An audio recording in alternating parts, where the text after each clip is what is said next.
What's up, guys? Shadetree Surgeon here, and welcome back to another episode here at the house, getting ready to leave and head to Orlando. We got Flip with us on the 48, and we would have been gone already, but of course we're waiting on Bobber Fett. He actually called me and told me he was going to be late because, awesome surprise, Koontz is coming on the Cunt Puncher. Anyway, we're headed out to Orlando to Ace Cafe to meet up with Blockhead and talk about some pretty cool stuff that we got coming up, some collabs between Shadetree Surgeon and Blockhead. Really excited about this stuff. See you guys on the road. I like your Hulk Jesus piece. That's nice. I wear it to bring attention to the muscles and distract from the fat. We should open up a P.O. box, but the only thing I'm going to accept is like new charms for David Koontz to wear. Like everything else will go straight in the garbage. He's got a lot of those already, so we might get some doubles.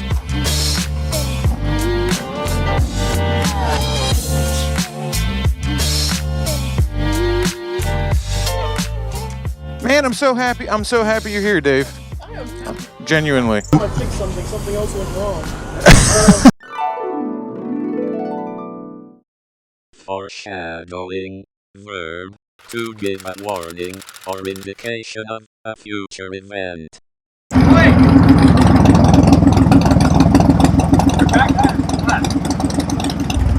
There's a hair right there, man. Yeah, no, that's too flat. He would have gone, though. He would have been like, no, let's just... If we had been like, no, it's okay, he would have been like, yeah, I'll just ride this on the interstate. 100%. They have 4 pounds in this tire. Fuck. That's All right, well, we're already running a little bit late, which I don't mind because I really want Koontz to come. It's been forever since we hung out with him. We're running even later now because we figured out his rear tire was flat. And we're going to be running even later still because before we hop on the interstate, we really should get off and check the tire again, because if it's losing air at any kind of rate, it doesn't exactly need to be blasting 100 miles down the highway at 80 miles an hour. I would say safety first, but if you've seen the state of the Cunt Puncher, you can't really say that.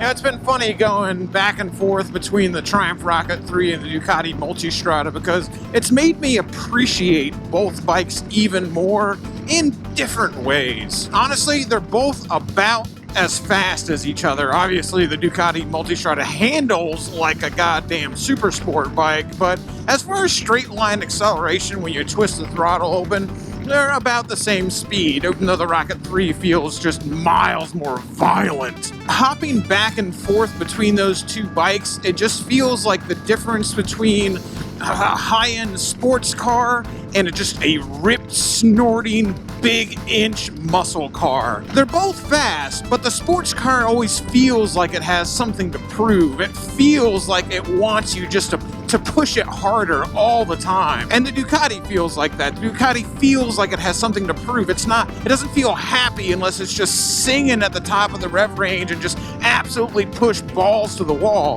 Whereas I hop on this Rocket 3 and it ain't got nothing to prove. I can just cruise this thing around like a pussycat. Yeah, when I want to crack open the throttle and lift the front wheel of a 900-pound cruiser like it was a dirt bike, it is 100% capable of doing that. And trust me, I'll still get a wild hair on my ass and feel like embarrassing some 600s off a stoplight, but I don't have to. It's just as happy cruising down the road and putting around and being absolutely confident that it is the king of the road. At least that's the way it makes me feel. I'm sure there's a lot of other people who would say that anybody riding around a cruiser that has the largest production engine ever put in a motorcycle definitely has something to prove.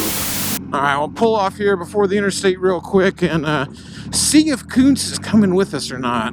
I sure hope he is. I hope that tire is holding pressure. I'll be exceedingly bummed out if Dave doesn't get to come. Ooh. Marking its territory. Hey, there it is. Well, that's not good. Wasn't that supposed to be fixed? Shut up, Josh. I'm asking your personal mechanic here. Yes, that was supposed to be fixed. I fixed it. Oh, there's your first problem. It's not a big deal because I feel like once you're moving, the centrifugal force, the momentum will keep the oil back a little bit. And then it won't actually drip out that hole because is it centripetal? So the centripetal motion will keep the oil back. That's actually how Harleys are designed. It's a very clever design. Yes, science! The Cunt Puncher. unsafe at any speed. It's fucking true, dude. This thing is dangerous just sitting here because you could get fucking tetanus. Is it holding air? It's holding air in the tires. That's a good sign. I love like this bike that is just like absolutely falling apart, covered in oxidization, just unsafe. Just fucking with these bars that I don't know what kind of plumbing experiment these things are. Oh, nice, adjustable. But he's got the LED conversion.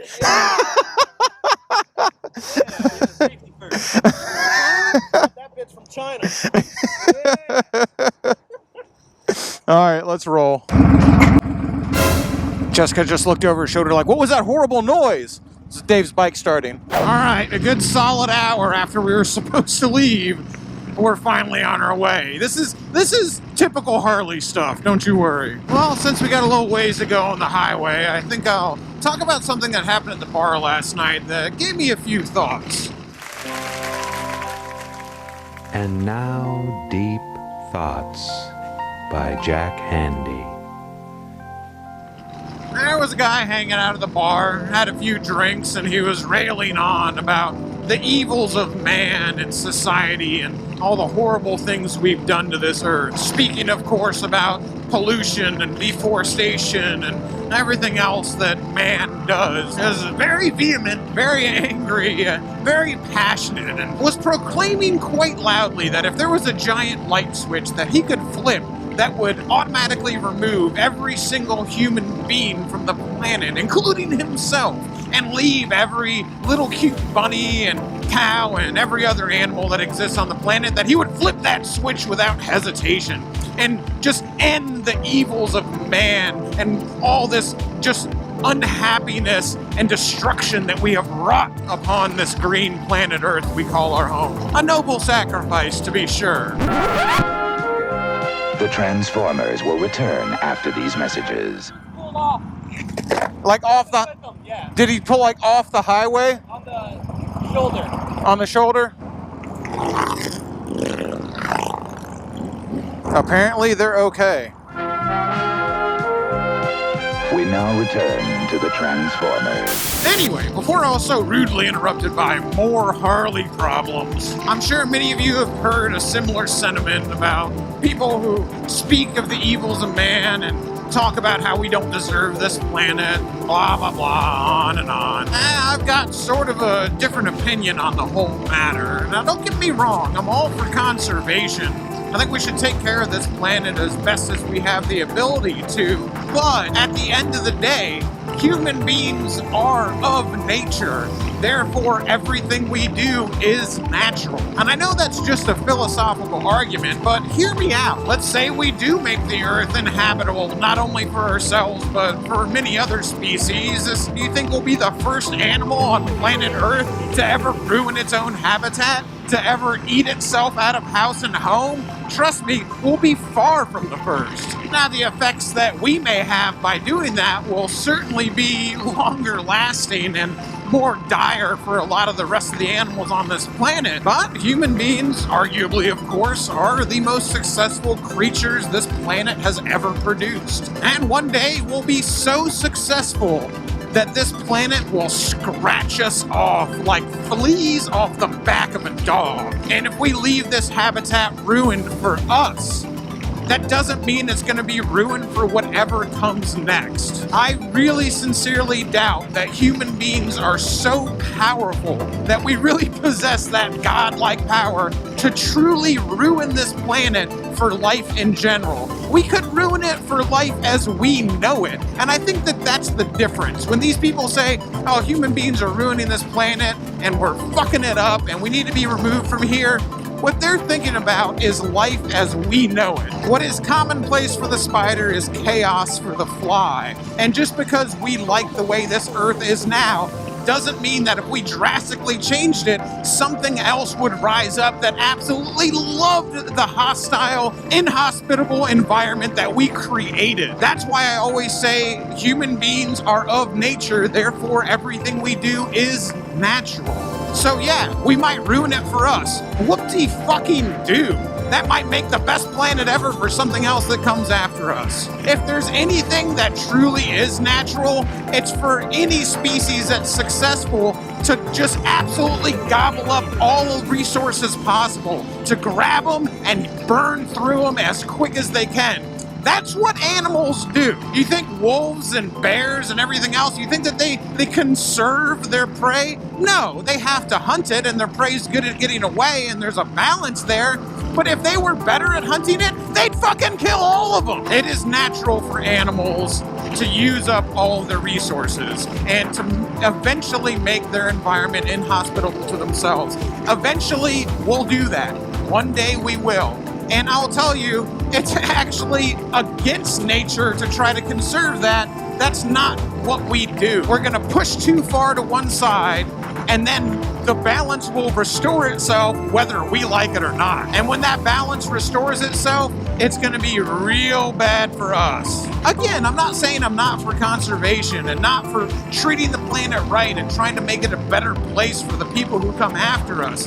I'm just saying I'm open to the fact that, yeah, we're gonna ruin it one day and nature will run its course. That's pretty much how it goes. To think that you would solve all the problems just by removing humans is childish and naive. If humans were all gone tomorrow, another apex predator would rise up and dominate and eventually eat itself out of house and home. Because that's how nature works. I don't know, maybe that's kind of an apathetic point of view, but when I really sit down and think about it, that's where my mind goes. Anyway, that's about enough philosophizing for the whole goddamn month. Let's get back to why you're really here. Big, loud, fast motorcycles and beers. Hell yeah! And welcome to Orlando, where there's even traffic on a Sunday. How thoughtful of them. And of course, it's raining. Of course it is. Clear blue skies. Well, you know, except for right here. We're getting the Charlie Brown effect right now. Glad to be off that highway. Not exactly the most pleasant place to ride a motorcycle I-4 in Orlando. However unpleasant it was for me, it definitely was a lot more unpleasant for old Dave Koontz, as he has a hardtail, so he's probably feeling it right now. The aptly named Cunt Puncher will always take its pound of flesh.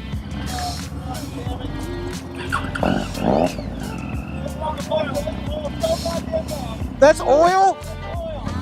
Oh, holy shit. All right, well, this is Ace Cafe. Looks like a whole lot more cars than it does bikes right now, but...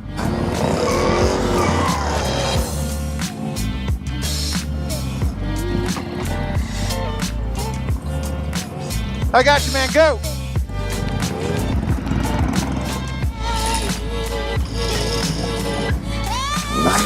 Just Mustang stuff. Oh, what the fuck? I thought Ace Cafe was supposed to be for motorcycles. Come on now.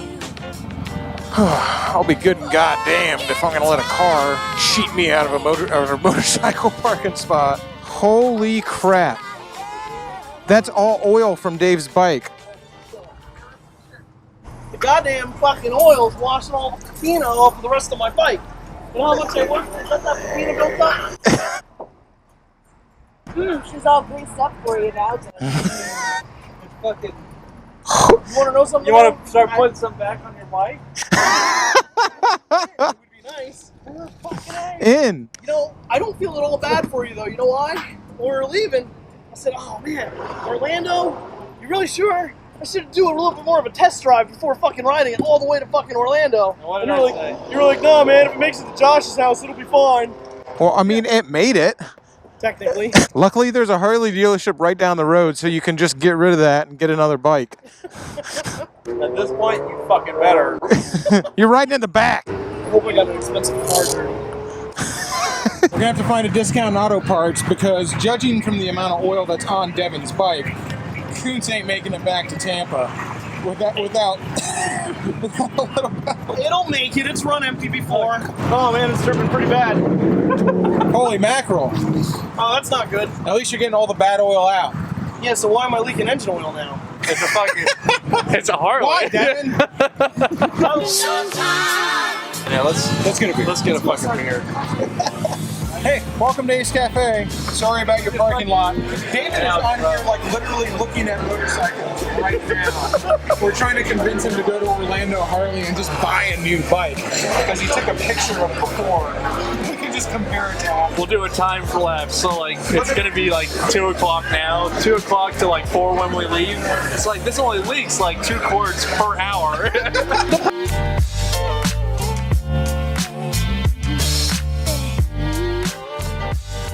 Devin, that's my videographer Flip. Put on the. He's all right. Jessica. in a second. Yeah, And then my man, that's my man Dave over there. Hey. Oh, you're the fucking man. On the ground. All right. Somebody hold my beer. Only one way to find out. Terrible influence.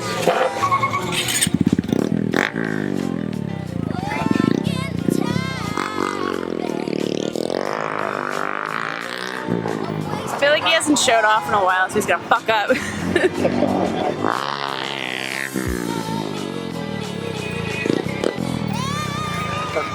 that smile? See the smile on his face?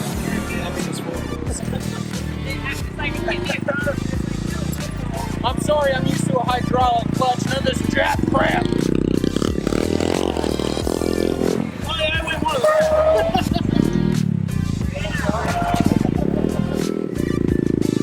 Can we cut out the part where I said, is it okay if I do wheelies and then didn't do one?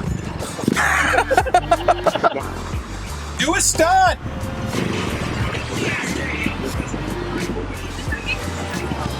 Do a stunt, baby! Glad I got a triple. What'd you think? It was.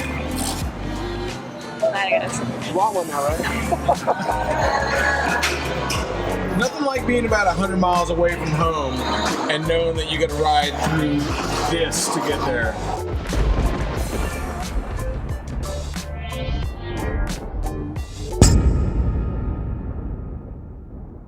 What's up, guys? So it's about 6:30 in the morning the next day. Huge thanks to Blockhead for hosting us out there and showing us a good time. We had an amazing time hanging out with you and your boys up there at Ace Cafe. For you guys who are wondering what we're planning, we're gonna have some videos coming out about that soon. Got some really cool stuff for the community plan that we're gonna do up there at Ace. But I will say this, I didn't film us going home because it started pouring rain. I mean, coming down in sheets. We ended up being stuck at Ace till it got dark, and we eventually had to make the decision to ride home. So we did about 75 miles on the highway in the pitch black in the pouring rain. Needless to say, not the most fun motorcycle ride I've ever been on. It's what we like to call a character building experience. So here I am at 6:30 in the morning the next day, chock full of character, up and at 'em, and ready to go ride dirt bikes. Is that in frame? There it is. No matter what I did the night before, no matter how much I drank, or no matter how much the ride I went on sucked, I always wake up Monday morning to go ride dirt bikes. And today, what we're gonna focus on is learning how to turn. Because yes, even though I've been riding dirt bikes for literally years at this point, I still suck at turning. So let's head to the woods.